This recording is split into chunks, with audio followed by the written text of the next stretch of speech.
Yes, shalom shalom bashuti banje bavandimwe mwese abo duhurira kuri social media zanjye, ndabashimiye ko twabanye uyu mwaka wa 2025 tukaba twinjiye muri 2026. Nifurije amahoro y'Imana mu izina rya Yesu, kandi ndabasaba mbinginga kugira ngo Imana ibahe umugisha. Umwaka utaha wa 2026 tuzakomeze kubana mu buzima bwose. Ijambo ry'umunsi umwuka yamaye guhereza cyangwa kubwira abantu banje bavandimwe inshuti zanjye bankurikirana kuri TikTok, kuri channel yacu ya YouTube bose, ni ijambo riri muri Yeremiya ibice 31 murongo wa 4. Aravuga ngo nzongera kukubaka nawe uzaba wubakitse, wa mwari wa Isiraheli we, uzongera kugira amashako yawe kandi uzasohokera mu mbyino z'abanezerewe.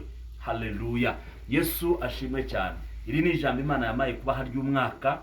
Bible iravuze ngo Uwiteka azongera kubaka 2026 kandi uzaba wubakitse, wa mwari wa Siyoni wa Isiraheli we, wa muvandimwe we twabanye, nshuti yanjye muvandimwe, ndakwaturaho umugisha w'umwaka 2026 dushima 2025 Imana idukuyemo, ari kumva ko Uwiteka Imana ivugana nawe 2026.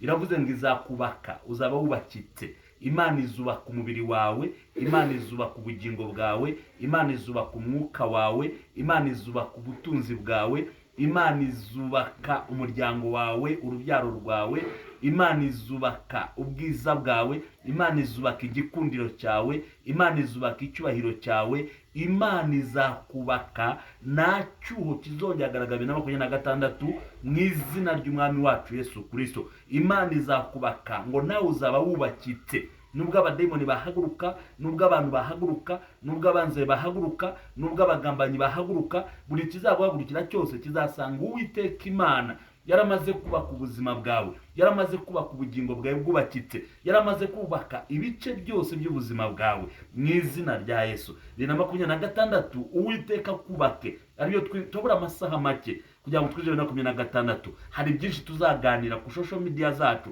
ariko biganisha ku butumwa bwiza, kuko ngiye biganiro byanjye byose biganisha ku butumwa bwiza. Ariko mwatuye ijambo ry'umugisha, mwatuye ijambo Uwiteka yamaye kwaturaho. Wowe wankurikiye kuva 2025 kugira irangira 2026, mwatuye ngo Uwiteka kubake, ube wubakitse mu izina rya Yesu. Uwiteka guhubwiza, Uwiteka gukorera ibitangaza. Hahandi wajegajeze 2025, aho umwanzi yakujegajeje, byaba ari mu murimo, byaba ari mu kazi, byaba ari mu mubiri wawe, byaba ari mu buzima bw'umwuka, byaba ari mu bugingo, byaba ari mu mirimo ukora, byaba ari mu rugo rwawe, byaba ari mu rubyaro rwawe, hahandi umwanzi yakoze akanyeganyeza, umwaka utaha aba ariho yubaka hubakike mu izina rya Yesu Kristo. Akubake, uhame, ushimangire. 2026 tuzayirangiza dushima Imana. Mbatuyeho umugisha, mbatuye kubaho kw'Imana mu izina rya Yesu. Mwami, ndagushima kubw'abana bawe, buri muntu wese wankurikiye, wese